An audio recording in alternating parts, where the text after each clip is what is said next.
Buonasera a tutti ed eccoci qua ad una seconda panoramica. Adesso avvio il tavolo e si dovrebbe accendere la gettoniera. Eccola. Anche con i due LED dell'exit e dell'autoplay che adesso non serve a niente. Lo start invece è spento finché non inseriamo il gettone. Qui abbiamo il contatore di monete e se adesso apro la gettoniera ovviamente anche la ROM se ne accorge. In più avevo messo il cicalino che fa questo rumore quando appunto la gettoniera viene aperta. Se chiudo smette di suonare e anche la ROM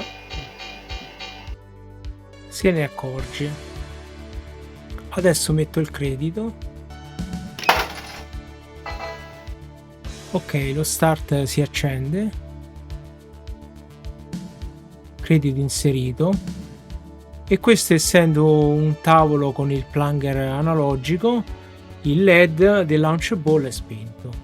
Quindi muovendo il plunger fisicamente si vedrà anche sul gioco che verrà mosso ed è molto preciso.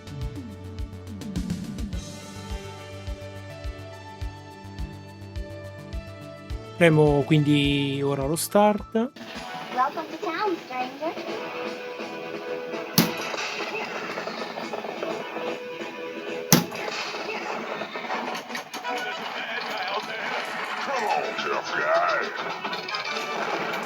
Purtroppo devo giocare con una mano, non è facile. Lo start praticamente si è spento perché non ci stanno altri crediti, però nel caso ne aggiungessi un altro, quindi finché ci stanno crediti lo start si accende. Poi questa è una funzionalità automatica del DOF di Visual Pinball X.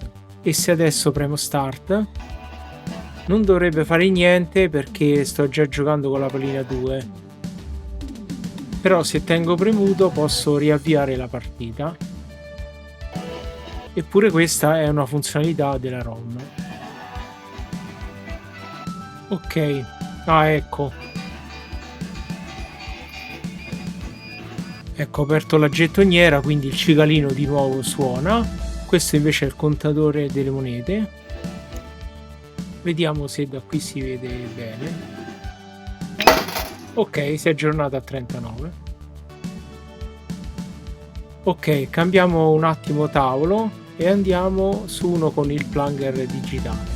Allora prendiamo Attack from Mars e lo avviamo con F5.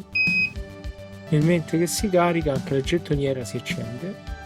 Praticamente quando siamo fuori dal tavolo la gettoniera è spenta, poiché sono riuscito a configurarla in modo da dargli i 12 volt quando entra in funzione la modalità DOF del coin. Ecco quindi Attack from Mars caricato. Questo tavolo utilizza il launch ball, quindi il plunger digitale. Metto il credito quindi. Ok, lo start quindi si illumina, però il launch ball è ancora spento perché per adesso abbiamo inserito solamente il credito. Quindi premo start, quindi ovviamente ora il launch ball si accenderà e ti segnalerà che sei pronto per lanciare la palla. Quindi premo.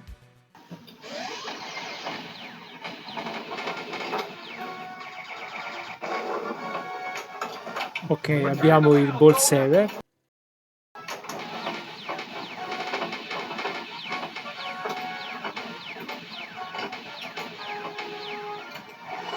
Purtroppo sto con una mano, quindi non è molto facile.